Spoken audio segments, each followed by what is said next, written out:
Ukrainian FPV drones mercilessly blow up Russian infantry heading towards Shevchenko village.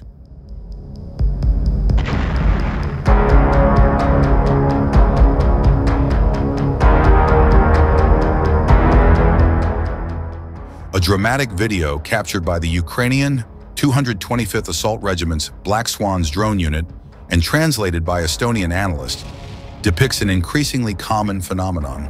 Russian soldiers exploding after a nearby drone strike cooks off the ammunition the soldiers are carrying. The blast apparently took place somewhere in Sumy Oblast in northeastern Ukraine, where Ukrainian brigades have been slowly pushing back an incursion by Russian infantry.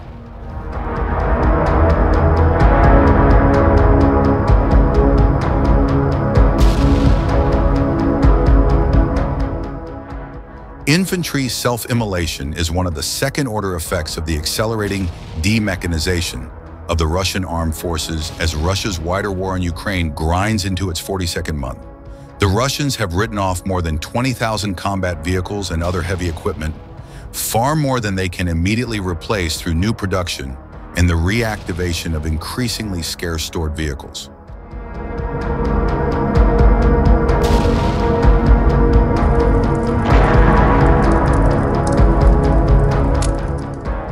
With only a few exceptions, Russian troops now march into battle in Ukraine or ride on motorcycles.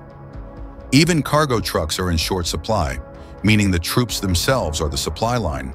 But in carrying bullets, grenades, and mines on their persons, they risk self-destruction from drone near misses.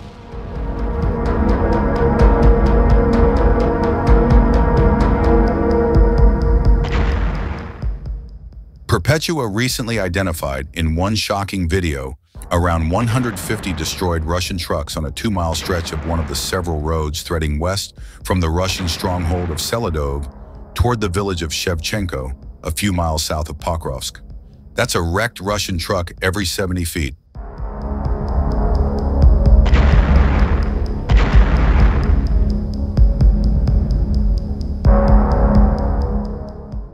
That road of death, which the Russians persist in using, with predictably bloody results, was patrolled by the drone team supporting one particularly aggressive Ukrainian battalion that held the line around Shevchenko, and in December waged a successful campaign against a Russian force 20 times its size. The Ukrainian campaign halted the grinding, year-long Russian advance on Pokrovsk, although temporarily.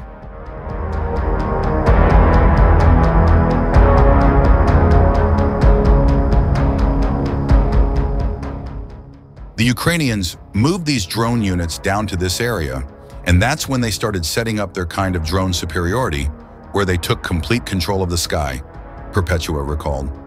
The Russians basically couldn't fly drones, he added. Their drone would take off, Ukraine would shoot it down and then attack the drone pilots, and they couldn't fly drones.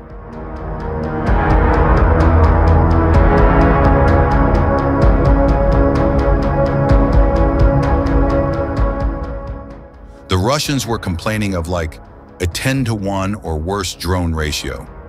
That drone advantage is what eventually led to this stopping the Russian attack through shutting down all of these roads, Perpetua said.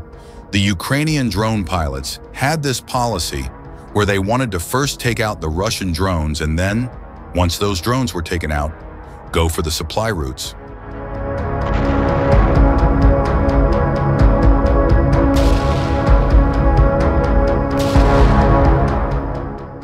Heavy hexacopter Vampire drones fitted with night vision gear and carrying loads of grenades or mines, many of them flown by the famed Ukrainian Birds of Magyar drone group, inflicted the most damage on the roads to Shevchenko. The Russians are adept at downing the 50-pound Vampires with 2-pound first-person view drones that blow up on contact.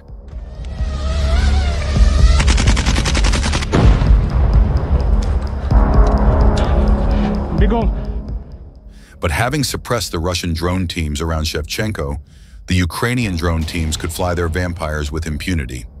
Smaller FPV drones joined the Vampires, including some fiber optic models.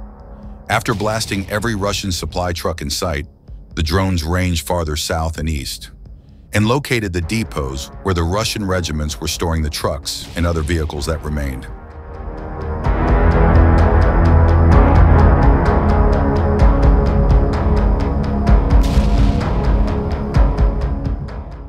They went to every vehicle depot and just blew them all up, so they had, like, no tanks, no BMPs, Perpetua mused.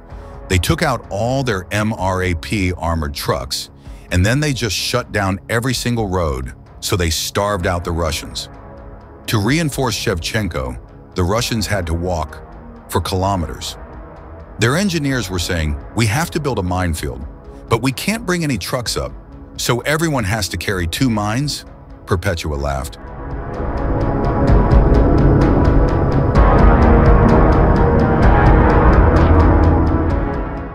So there's these videos of infantry marching up and, they're being told that you have to march 20 kilometers.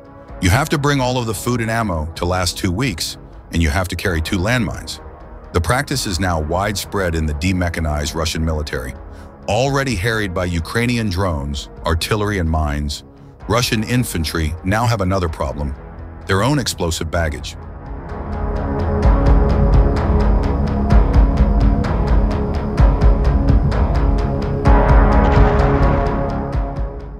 Previously, Russian troops are closing in on Pokrovsk from the east and south.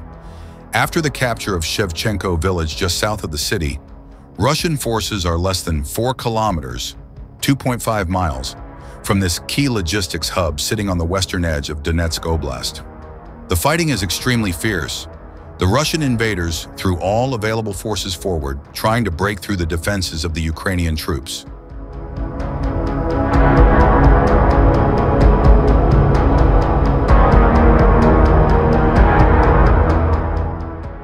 Ukraine had been suffering from an extensive infantry shortage, as well as disputes within the military command leading the defense.